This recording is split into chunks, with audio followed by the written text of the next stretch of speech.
Good evening, fellow Australians.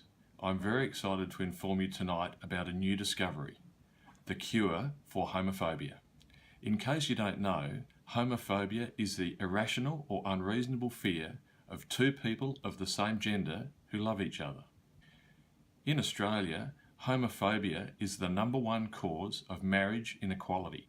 Have you ever felt that if we could eradicate homophobia, we could get on with the business of making Australia great again? Research has shown that up to 1/3 of Australians suffer from homophobia. Sadly, some sufferers don't even know they have it. Well, the good news is that those afflicted with homophobia can be cured. Researchers at the CSIR LGBTQI have discovered that homophobia is a type of allergy. And like any allergy, it can be successfully treated. When I was growing up, there were a few gay and lesbian people in my life. At university, I knew a few more. As an adult, I know quite a lot of gay and lesbian people. My gay and lesbian friends, or as I like to call them, friends, helped me to see the world in all its glorious diversity. Like trying Chinese food after being brought up on a diet of meat and 3 veg. It's all part of the rich tapestry of life. So, on to the cure. How do you cure an allergy? Through a process called desensitization. Yes, that is a big word for this time of night, but please let me explain.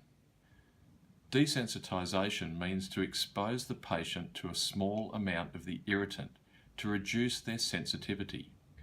The dose is increased over time until eventually the patient has no negative reaction at all. Curing homophobia works in exactly the same way. By exposing the patient to small doses of LGBTQI and increasing those doses over time, the patient will eventually have no negative effects at all.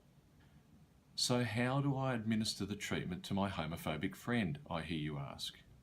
The secret is to start small. Suggest that they read some information on marriage equality. Get them to do a Google search on diversity and inclusion.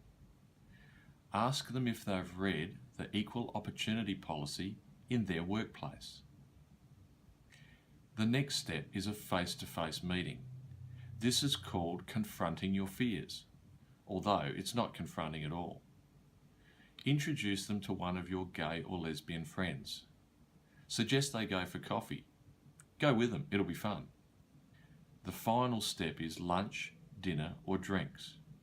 This step may need to be repeated several times for full effect.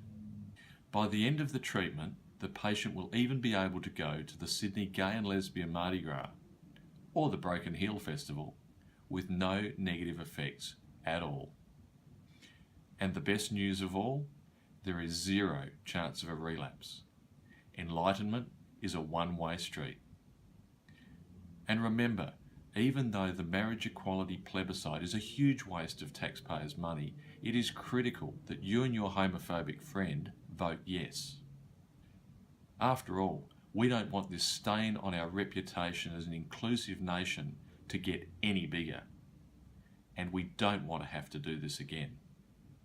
Future generations would hang their heads in shame. Let's cure homophobia, because love is love. For more information about curing homophobia, please stay on for the credits. My name is Paul Seeger. Good night, Australia.